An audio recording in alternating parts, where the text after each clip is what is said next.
بسم اللہ الرحمن الرحیم۔ سامعین و ناظرین مکرم، سوال یہ ہے کہ آنکھوں کا پھڑکنا شرعی لحاظ سے یہ کیسا ہے؟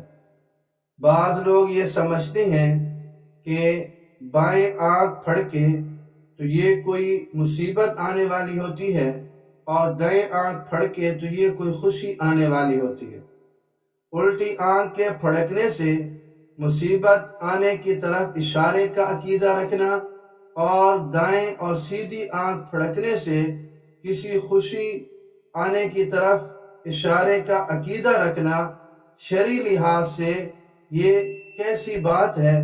تو اس کی وضاحت آپ کی خدمت میں پیش کر رہا ہوں، اور حوالہ میں دو بزرگ اکابرین کی روایات آپ کی خدمت میں پیش کر رہا ہوں، ان کی بات کہ وہ کیا فرماتے ہیں۔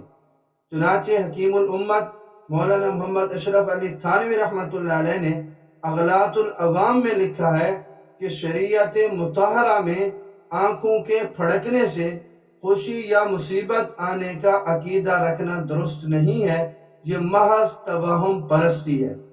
اور یہی بات مولانا محمد یوسف لدھیانوی رحمۃ اللہ علیہ آپ کے مسائل اور ان کا حل میں لکھتے ہیں کہ یہ محض بے اثر اور توہم پرستی پر مبنی بات ہے، یعنی اس کی کوئی حقیقت نہیں ہے، شریعت میں اس کا کوئی ثبوت نہیں ملتا، یہ بے اصل اور بے بنیاد بات ہے، اس کو چھوڑ دینا چاہیے۔ اللہ رب العزت مجھے اور آپ سب کو دین کی سمجھ نصیب فرمائے۔